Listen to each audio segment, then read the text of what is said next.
Bonsoir à tous et merci d'être fidèles à votre chaîne de prédilection DRTV International et bienvenue dans votre émission Sport 45. Mesdames et messieurs, à la une de cette émission, la réunion par visioconférence du vendredi 3 avril dernier entre le comité exécutif de la Fédération congolaise de football et la FIFA.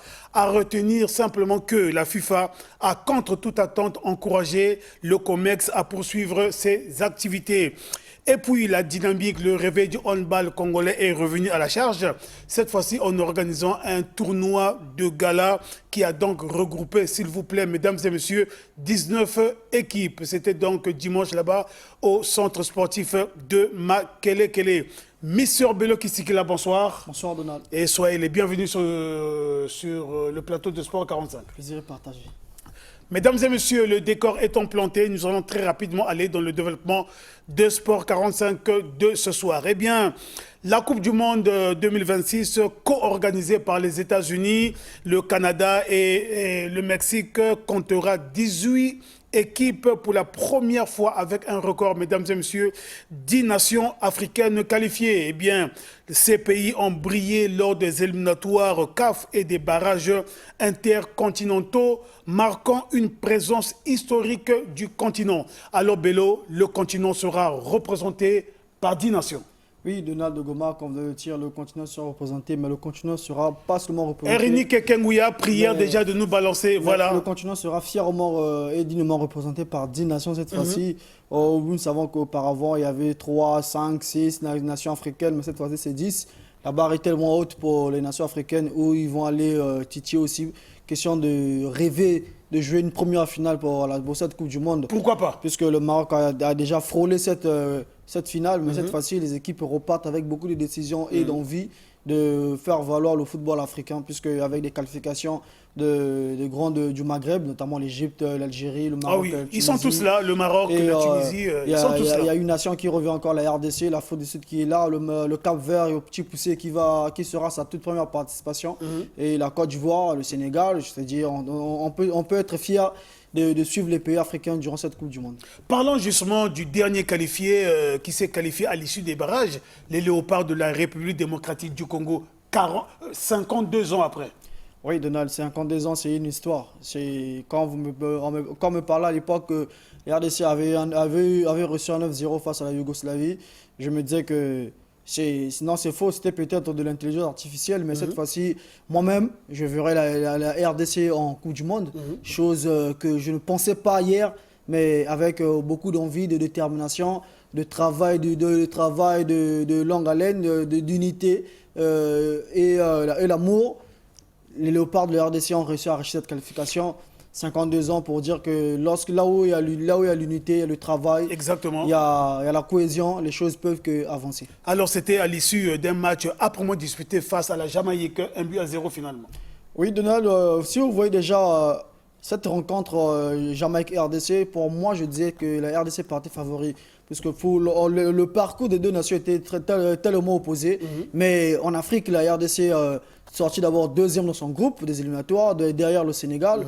Il était allé au barrage où il fallait affronter le Cameroun, au barrage en Afrique, éliminer le Cameroun. Au deuxième tour, écarter le Nigeria. Ah oui, le grand Nigeria. Ce sont des signaux qui montraient que les RDC avaient déjà la voie pour aller à cette Coupe du Monde. Mais arrivé là-bas, il fallait affronter le Mexique, la Jamaïque, qui évoluait peut-être à quelques kilomètres du Mexique. Certes que c'est en Amérique, mais la Jamaïque, quand vous comprenez un peu les zones, mais il fallait jouer un match amical sur place face aux Bermudes. Les Congolais se sont imposés, mais la Jamaïque qui 72 heures avant avait joué la Nouvelle-Calédonie, on a tous vu la façon dont cette équipe jouait déjà, il y avait un peu de problème et la RDC sur l'aire de jeu face aux Jamaïcains, il y avait ce sursaut d'orgueil puisqu'ils savaient que non, on est là pour écrire l'histoire, on est là pour écrire notre nom sur la livre d'or du football congolais et ils l'ont fait face aux Jamaïcains en marquant ce but par le défenseur de Burnley, Arcel Touanzebe. Et avant aussi d'avoir même le but qui devait tuer cette rencontre, malheureusement, le réalisme n'était pas au rendez-vous pour ce deuxième but. Mais ce que nous pouvons retenir, que non, la RDC avaient comme objectif se qualifier pour cette Coupe du Monde. Ils ont échoué à la Coupe d'Afrique. On s'est dit peut-être c'est la fin, le cycle, fin des règnes de certains joueurs. Maintenant, ils ont gardé leur objectif en tête. C'était qui était de se qualifier à la Coupe du Monde. Et là, l'objectif est atteint. Ils peuvent que être heureux. Le staff, tout le pays et surtout le président de la République qui est plus heureux que les joueurs. On l'a même vu, hein, le jour où la RDC a réussi à obtenir son ticket pour cette phase finale de la Coupe du Monde. En tout cas, c'est tous les Congolais du côté de Kinshasa qui étaient dehors, et même lui, le président de la République. Oui, puisqu'il s'est investi depuis la première journée à la 6e, même après la défaite face aux Sénégalais, il est entré dans les vestiaires pour les rappeler que non, l'objectif n'est pas encore terminé, nous sommes qualifiés pour les barrages. Pour les barrages. Garder la tête haute, puisqu'on va aller chercher cette Coupe du Monde. Un gros morceau qui nous attend. Et une fois l'obtenu, il ne pouvait qu'être heureux, et d'où les récompenses, il a attribué les véhicules, les parcelles, les terrains à ces footballeurs. Je pense qu'il est actuellement heureux. Mais nous aussi en Afrique centrale, ça nous manquait, plus qu'on se disait qui va accompagner les autres zones. Il y avait les zones du Maghreb, UFOA, UFOA, surtout du côté du Maghreb. Oui, ils sont quasiment là. C'est CAFA, mais ça manquait en Afrique centrale, ça manquait. La RDC est venue compléter pour représenter cette zone. Nous ne pouvons qu'être heureux et félicitations au Léopard, puisque c'est une qualification largement et dignement méritée. Voilà, qualification largement et dignement méritée des Léopards de la République démocratique du Congo. Restons au football, mesdames et messieurs. Je vous l'ai dit dans la vitrine de cette émission que la FIFA maintient sa confiance au COMEX. En tout cas, c'était le comité exécutif de la Fédération congolaise de football, FECOFOOT en sigle, a eu donc une séance de travail par visioconférence avec la FIFA. C'était donc le vendredi 3 avril dernier. Et quelques images, s'il vous plaît, du côté de la régie, si tout est fin prêt. Voilà, donc cette réunion était présidée par M. Azar Hamed, responsable des services de la gouvernance de la FIFA, assisté de 4 membres de différentes commissions de l'instance fêtière mondiale. Cette réunion de travail a donc permis à faire le point sur la situation actuelle de la FECOFOOT. Eh bien, à cette occasion, la FIFA a tenu à encourager le comité exécutif à poursuivre ses activités. Elle s'est montrée disposée à l'aider à retrouver sa stabilité afin d'assurer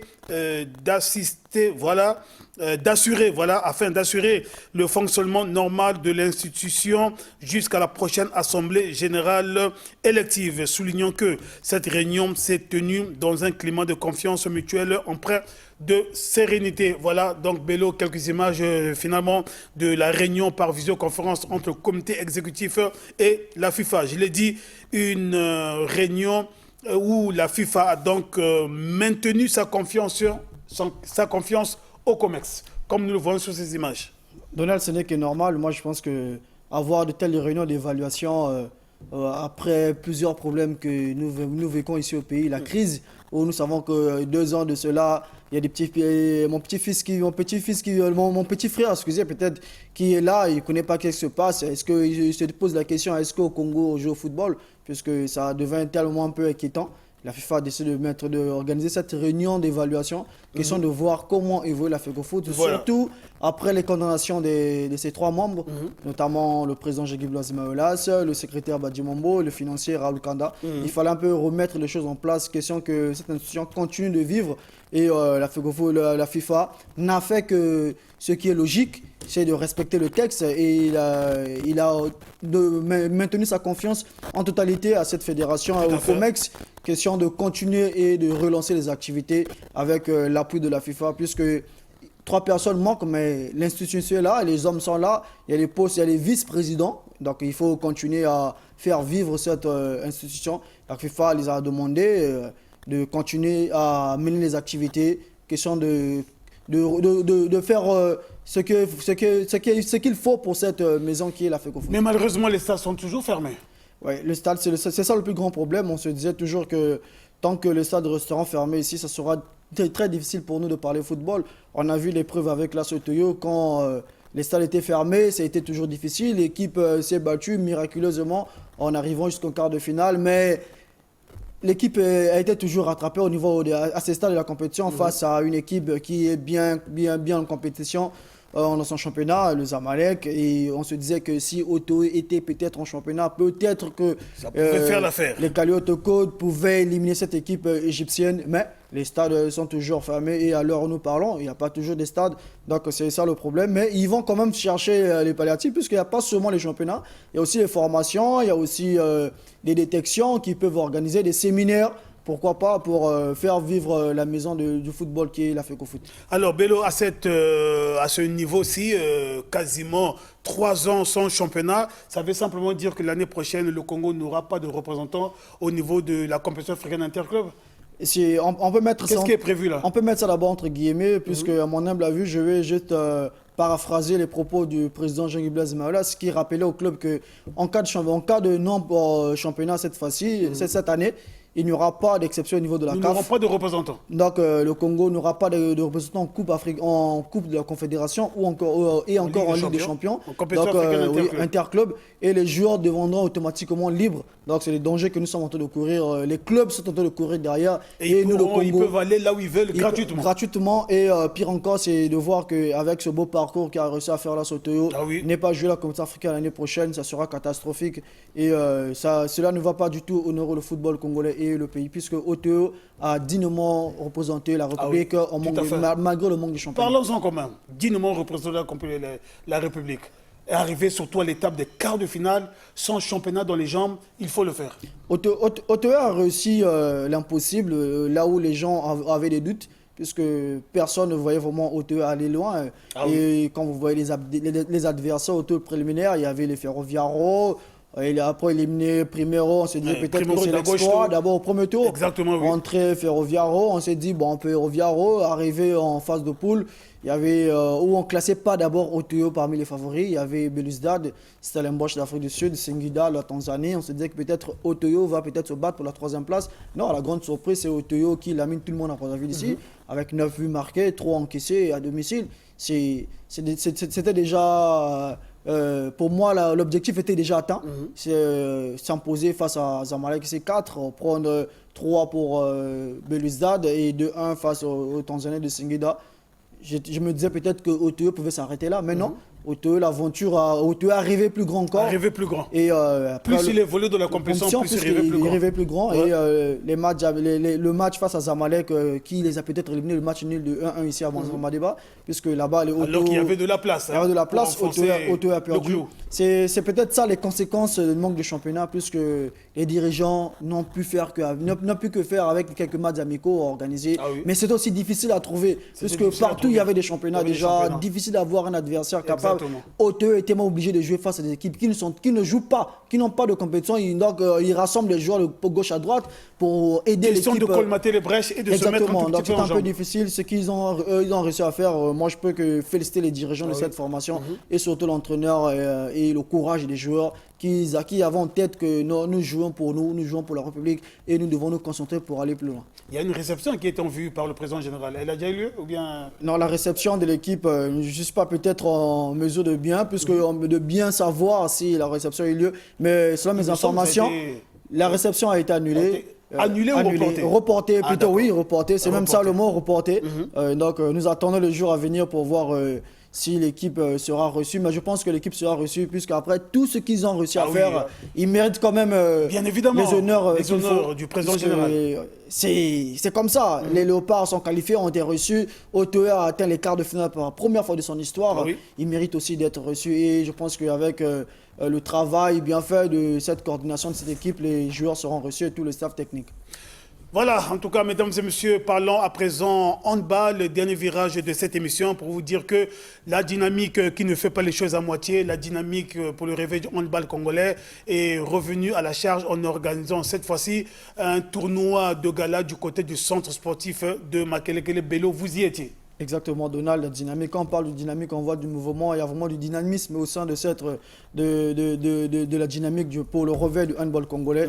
Et les athlètes sont à la maison. Il faut chercher les palliatifs, comment les mettre en activité. Exactement. Il fallait organiser ce grand tournoi de gala qui regroupait tous les clubs, toutes les équipes de Brazzaville.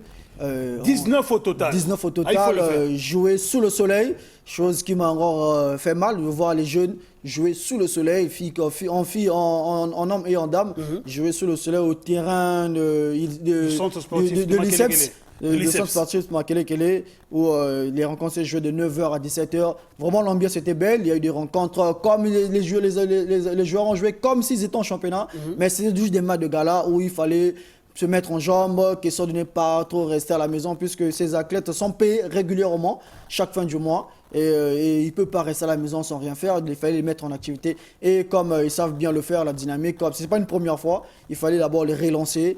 Question de voir comment organiser d'autres activités dans les mois à venir. Et même le coordonnateur adjoint, Avicent Cléophane Dikou, il a évoqué qu'après Brazzaville, ils vont penser à aller peut-être du côté d'Olizy ou encore Pointe-Noire avant d'organiser un grand tournoi, si possible, les mois à venir.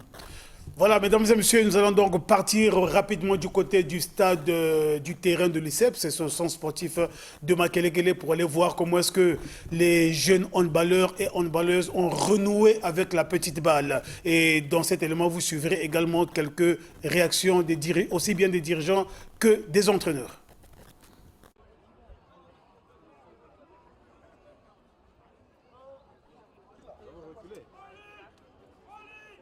Depuis le tournoi de décembre, les équipes étaient en stand-by. Et vraiment, ça, c'est une très bonne, disons, proposition que la coordinatrice avec notre président général avait estimé que les équipes se remettent. Et ce tournoi-là, que la dynamique organise en ce moment, c'est pour montrer que le handball vit. Le handball vit.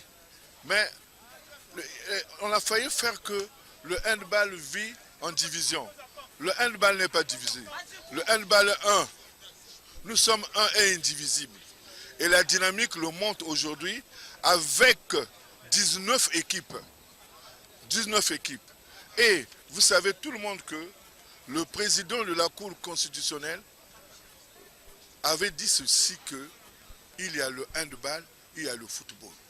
Ce problème-là doit être arrangé. Déjà au football, on voit déjà le bout du tunnel. Au handball, on n'a pas encore vu le bout du tunnel. Mais les gens pensent que eux, c'est pour eux. Non, c'est pas pour eux. C'est pour la République le handball. Aujourd'hui, là, vous voyez, 19 équipes, c'est la majorité. Et nous voulons que le handball, nous nous retrouvons, comme a dit le président de la Cour constitutionnelle, et nous attendons jusqu'aujourd'hui là la réponse de l'État.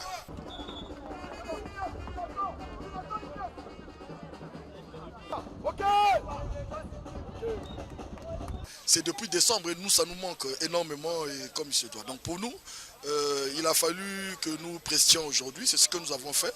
Et il y a des choses que nous voulions observer vis-à-vis des adversaires et par rapport aux enfants et par rapport au travail que nous avons amorcé. Et c'était bien, je peux le dire comme ça.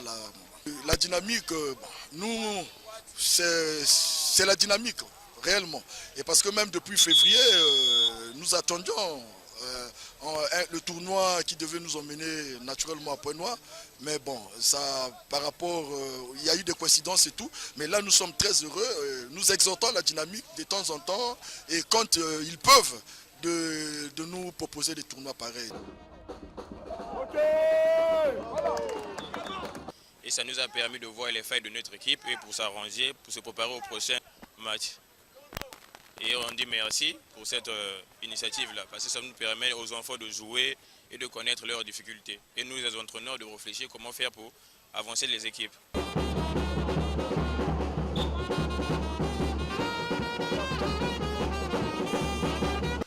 Les joueurs sont sans compétition, sans match.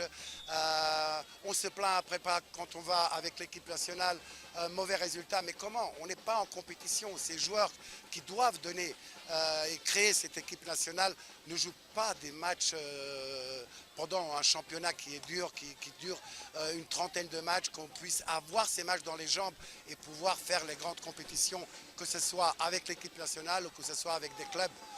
dans les championnats d'Afrique. Alors je pense que c'est la meilleure manière. Nous on a ici, vous avez vu, 19 clubs qui sont présents, qui sont toujours là, que la dynamique peut compter à tout moment.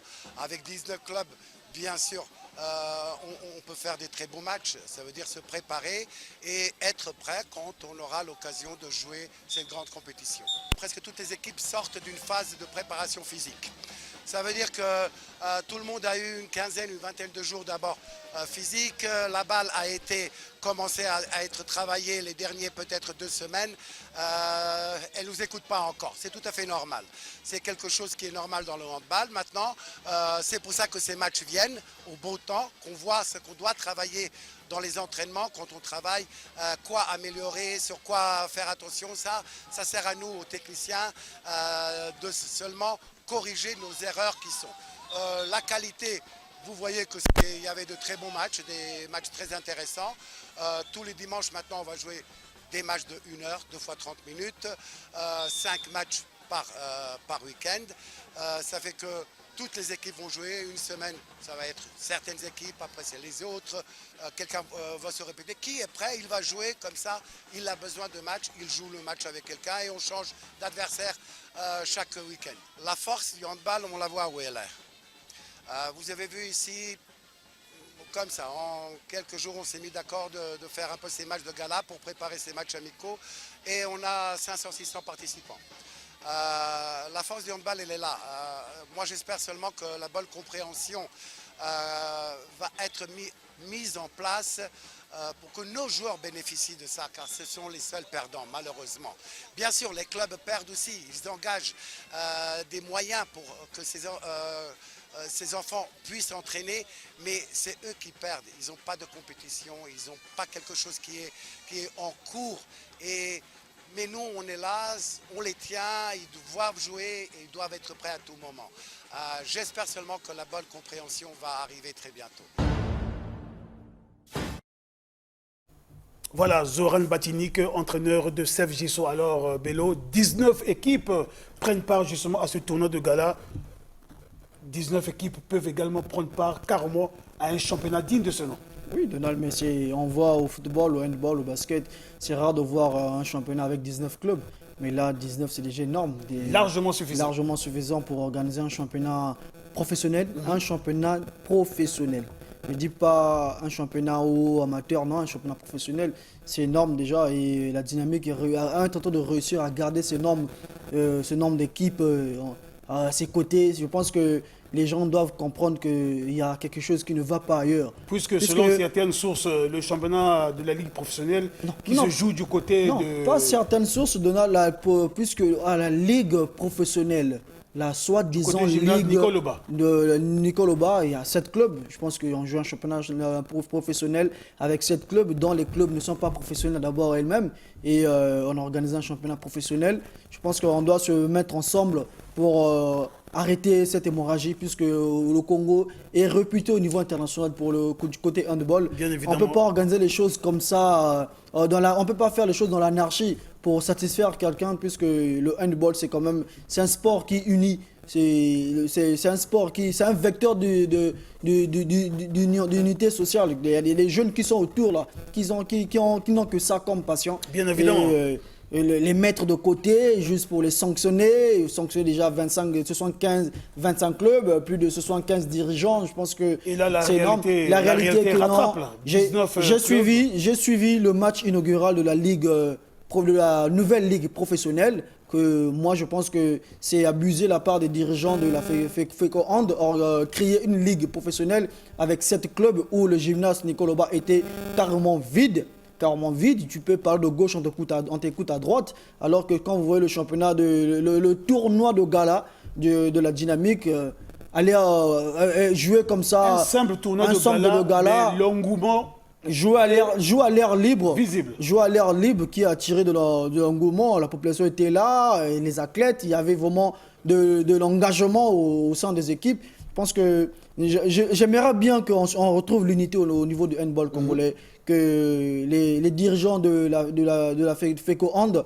comprennent qu'ils doivent d'abord penser premièrement à enlever les sanctions qu'ils ont infligées au club, aux dirigeants, puisque un club vit par rapport aux dirigeants, nous le savons, surtout au handball, c'est des individus qui prennent leur argent dans les poches pour investir dans ces équipes. Mais quand vous les sanctionnez, notamment DGSP, même si je vois Grenzel là, pour ne citer que ceux-là, je pense que c'est inadmissible. On ne peut pas parler de handball aujourd'hui au Congo puisqu'on n'a que 7 clubs. Comment on n'a que 7 clubs au Congo? Le Congo, pays de handball reconnu au niveau international. Mais quand vous parlez, on joue une ligue professionnelle à 7 clubs. C'est impossible, c'est incroyable. Et les clubs n'ont pas de moyens. Je pense qu'on doit être clair et honnête avec nous-mêmes. L'ego n'aboutit absolument rien. On est en train de voir ça au football aujourd'hui. Le football est en train de périr à cause de ces histoires, mais au handball, c'est encore la même chose qui va continuer, non? Les personnes doivent se mettre sur la table, question de parler le même langage et de faire sortir le Congo dans cette crise. Le président a toujours évoqué que non, la jeunesse doit triompher en premier. Et bien évidemment. Le handball aujourd'hui peut nous réunir simplement puisque il suffit seulement de se mettre autour d'une table. Je pense que l'histoire là va vite finir et on va retrouver le vrai handball au niveau du Congo. Voilà, en tout cas, la réalité est là. Le tournoi de gala organisé par la Dynamique avec un total de 19 clubs, ça, il faut le faire. Eh bien, nous allons retrouver une fois de plus, mesdames et messieurs, nous allons repartir là-bas du côté du terrain d'ICEPS, du côté du centre sportif de Makelekele pour écouter la réaction du secrétaire général du club multidisciplinaire de la DGSP. Lui, c'est François Elion Dounyama.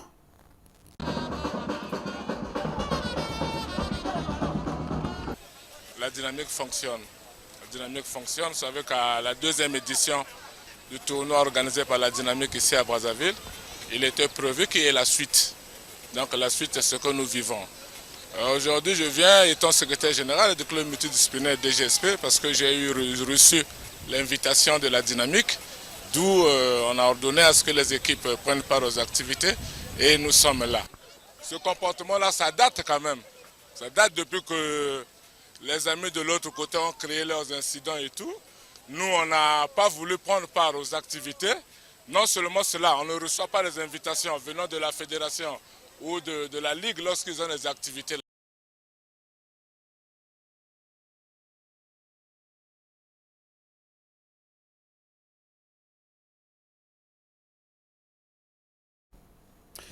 Nous allons retrouver une fois de plus François Elion Dounyama, secrétaire général du club multidisciplinaire de la DGSP lors de notre prochaine émission. Mesdames et messieurs, je vous l'ai dit dans la vitrine de cette émission que le coup d'envoi de ce tournoi de gala a été donné par le coordonnateur adjoint de la dynamique, le réveil du handball congolais. Il s'agit simplement de Avicenne Bikundu Cléophas Nzikou. Suivez-le. Il s'agit donc des activités prévues dans le plan de travail de la dynamique parce que après le championnat réussi de Brazzaville avec nos invités de la RDC, nous avions prévu de poursuivre nos activités en travaillant étape par étape Brazzaville. Par exemple, ce gala, on a pris juste 24 heures pour essayer d'égayer nos enfants avec qui nous sommes sur le même chemin, le même combat que nous menons donc ensemble. Et ça ne s'arrêtera pas ici, rassurez-vous, parce que le week-end prochain, par exemple, nous aurons encore des matchs sous d'autres formats et nous irons jusqu'à Pamplona parce qu'il faut bien, n'oubliez pas que le but de la dynamique est de promouvoir la pratique du sport sur toute l'étendue nationale. Et donc, si nous allons faire à Brazzaville aujourd'hui, il n'est pas exclu que prochainement, et alors très prochainement, nous serons à Pointe-Noire avec les équipes de Pointe-Noire, nous irons à Dolisie avec les équipes de Dolisie, jusqu'au nord du pays. C'est de ça qu'il s'agit, parce que nous avons prêté serment de nous occuper de cette jeunesse qui est en train de subir un moment, on va se le dire, sur le plan national, la crise que les gens ont créée, et les handball est malheureusement en vacances, mais ces enfants qui sont en contrat avec certaines équipes dont les dirigeants sont membres de la dynamique continuent à appeler les enfants même au temps de crise, il faut bien qu'on les occupe. Et tout ça, nous espérons que le bout du tunnel, n'est-ce pas, sera pointe à l'horizon, qu'il plaise à Dieu. et les enfants, dès que nous allons reprendre les activités, ils vont reprendre avec une belle forme. Ça profite aussi, parce que la dynamique n'est pas que les dirigeants. Là-dedans, nous avons des entraîneurs qui entraînent ne fût-ce que 3 semaines la semaine. Donc eux aussi, ils évaluent la qualité physique de leurs enfants au fur et à mesure. Bon, mais écoutez, nous n'avions pas voulu surprendre les gens comme nous avons commencé à Madingu. Nous avons un état-major qui résonne ainsi. Vous avez vu, là vous avez été appelé brutalement hier, un peu tard dans la nuit. Mais nous avons une planification, un calendrier bien établi qui se fera, comme j'ai dit, palier par palier. Aujourd'hui, nous avons dit, c'est un match de gala qui regroupe toutes les équipes de Brazzaville qui appartiennent à la dynamique, d'accord? Et donc, très prochainement, comme je l'ai dit, nous irons aussi rassembler toutes les équipes de la dynamique, mais à Pointe-Noire, vous comprenez? Et après ça, c'est selon le plan d'activité que nous avons, il y aura forcément, nous l'avions promis, un tournoi qui regroupera cette fois-ci un tournoi national encore, comme on sait le faire déjà, pour toutes les équipes de la dynamique. Voilà, Bello, comme nous venons de le suivre avec le coordonnateur adjoint de la dynamique, le réveil du handball congolais, ce genre de retrouvailles va donc s'organiser chaque dimanche là-bas au terrain d'ICEPS du centre sportif de Makelele. Oui, c'est une bonne chose. Déjà, à mon avis, je pense que c'est un tournoi préparatoire qui se joue chaque week-end, question de mettre les acteurs en condition d'activité, bien évidemment, et le préparer peut-être à un tournoi de grande envergure comme ils l'ont fait à la Bouinja, j'aime la Bouinja au sens propre, comme ils l'ont fait ici, tout tournoi de la cohésion, la fraternité autour du handball. Je pense qu'ils préparent peut-être la surprise pour la 3e édition, mais avant tout, il ne faut pas se prendre les athlètes, il faut les mettre en compétition déjà, et chaque week-end, se retrouver chaque week-end, c'est une bonne chose. Je pense que les équipes vont reprendre le chemin des entraînements et se préparer à ce tournoi. Moi, j'ai découvert quand même Renaissance lors de la 2e édition ici à Brazzaville. C'était une très belle équipe. D'abord, j'ai suivi à Madingu, ensuite j'ai vu à Brazzaville, belle équipe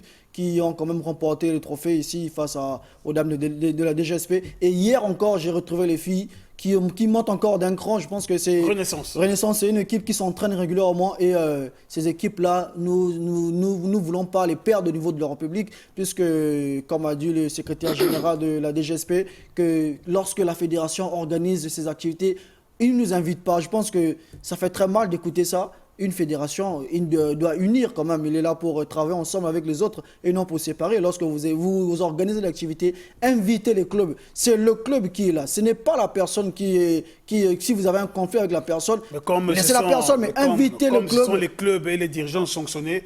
Et du coup, cette fédération se met elle-même la corde autour du cou. Non, mais il faut d'abord, avant tout, s'asseoir autour d'une table, écouter la personne, s'échanger. Puisqu'on sait même au football, il y a commission d'éthique, commission de discipline qui écoute avant toute sanction. Mais la sanction de la FECO, on est tombé du ciel, bon sanction des gens comme ça, près de 75 athlètes, des clubs. Comme un véritable coup de tonnerre. Je pense que si on veut bien aller aux choses et on veut avancer, et Madame la Présidente veut faire de son mandat réussi, vraiment, elle doit penser premièrement à enlever ces sanctions, à mon humble avis, puisque la guerre n'aboutira absolument rien. La guerre va plutôt freiner son mandat et non la faire avancer. Lorsqu'on veut aller loin, on prend les autres et on avance. Mais quand la dame veut faire le bras de fer, je pense que ça sera pas idéal. Mais à mon humble avis, il faut vite se mettre autour d'une table, question de renouer avec le handball d'ensemble.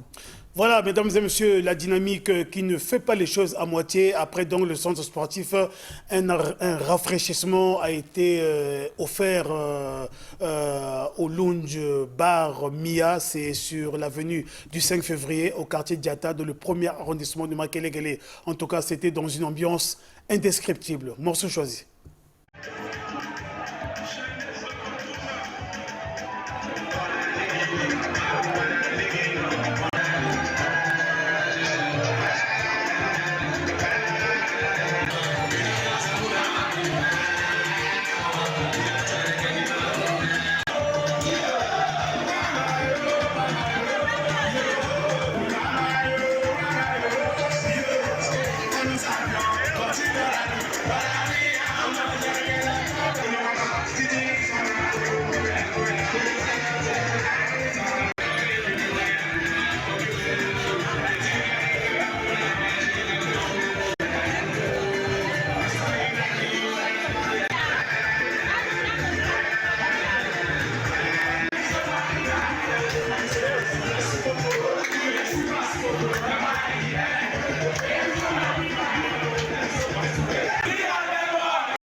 Dans cette émission, mesdames et messieurs, nous sommes revenus sur la réunion par visioconférence entre le COMEX, entendu par le comité exécutif de la Fédération congolaise de football, et la FIFA. À retenir simplement que, contre toute attente, eh bien, la FIFA a encouragé le commerce à poursuivre ses activités.